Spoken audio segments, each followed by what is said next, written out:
Primero que nada, yo considero que es muy difícil en este día contrarrestar un relato que ha tenido la más amplia difusión a nivel nacional, como lo es una conferencia de prensa organizada por el Gobierno Nacional con 5 ministros del gabinete, que deja una impresión en la opinión pública de que se está estableciendo realmente un paquete de medidas que benefician a los sectores que estamos siendo muy afectados por todas estas medidas. Pero de cualquier forma voy a intentarlo porque está bueno bajar a tierra y aterrizar de toda esa maraña de información que se ha venido dando desde ayer hasta hoy y que va a seguir seguramente en estos días, cuánto realmente repercute en una actividad particular como la nuestra.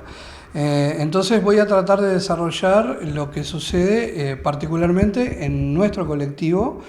y en el Instituto de Danza, que es un instituto de formación artística, que comparten una misma infraestructura, Espacio Imagina por un lado y el Instituto de Danzas de Laura Galín por el otro, pero sabemos que hay muchas empresas y muchos emprendimientos que están en esta misma situación. Particularmente el paquete de medidas a mí me resultó insuficiente porque, por ejemplo, en el rubro del teatro, que estamos impedidos de trabajar y es la 4ª vez que sucede en un año que vemos totalmente interrumpidas nuestras actividades, y con esta última restricción y con todo el contexto sanitario actual estamos impedidos incluso hasta de ensayar y de llevar a cabo procesos creativos que nucleen personas. La única medida que tiene un poco de liquidez, digamos, de transferencia de dinero en efectivo, es esa medida que subsidia a los trabajadores informales que no están recibiendo ningún tipo de ingreso y que no están registrados en BPS, que se anunció como una novedad en la conferencia de ayer, pero era una medida que ya se estaba implementando porque los datos ya fueron solicitados y tenían fecha de vencimiento para presentarlo el 14 de abril pasado. Es un pequeño resarcimiento para un pequeño sector también, que no incluye a todos los trabajadores de la cultura que están impedidos de generar ingresos. Y es un monto de dinero que, si bien evidentemente en los números grandes, en los números macro que se presentan en las conferencias de prensa, suma una cantidad de millones de pesos, para cada uno es un monto totalmente insuficiente. Estamos hablando de 7.300 pesos por mes, para un sector que viene siendo de los más perjudicados, porque no olvidemos que el año pasado estuvimos 7 meses impedidos de presentar espectáculos, después en diciembre pasado se hizo una nueva prohibición y ahora son 2 consecutivas, una que se anunció en marzo y esta ampliación a todo abril, y la incertidumbre de saber si realmente en mayo se va a poder volver a presentar espectáculos públicos. Eso por un lado, y por el otro lado, por el lado de las empresas unipersonales o las Literal E, que son la mayoría de los institutos de danza, de algunos gimnasios, muchos de los cuales están inscriptos en el Ministerio de Educación y Cultura, por lo tanto están exonerados de DGI y del pago de IVA mínimo de DGI y de los aportes patronales.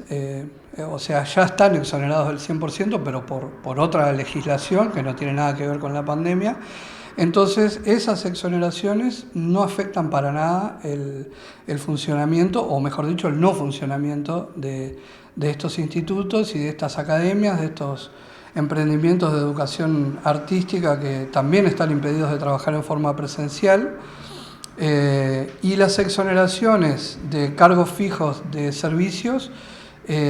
pesan en el global de los costos fijos que tiene que absorber cualquier emprendimiento un porcentaje que no llega al 5%. del costo mensual, sumando los alquileres, sumando las obligaciones de si todavía tenés empleados trabajando, aunque sea de forma virtual, o el resto de las obligaciones como alquileres y eso. Entonces, ¿qué pasa con ese restante 95%? No hubo en las medidas ninguna medida que aporte liquidez a las empresas. Por lo tanto, no hay transferencia de dinero que permita, en este momento donde el propio gobierno prohíbe abrir a una institución, prohíbe trabajar de forma presencial, no hubo una medida de transferencia monetaria que otorgue algo de liquidez para poder afrontar parte de esos gastos. Entonces vuelvo a lo particular. En el caso nuestro, la situación es extremadamente crítica y si estas circunstancias se extiende más allá de mayo, lamentablemente vamos a tener que entregar el lugar donde estamos trabajando y cerrar la sala de teatro y ver dónde se pueden seguir dando el resto de las actividades. Pero por todo esto, y para contrarrestar un poco ese relato de información donde aparentemente se está apoyando fuertemente a un sector, quería dejar este testimonio para por lo menos dejar sentado que en el caso particular nuestro no es para nada así.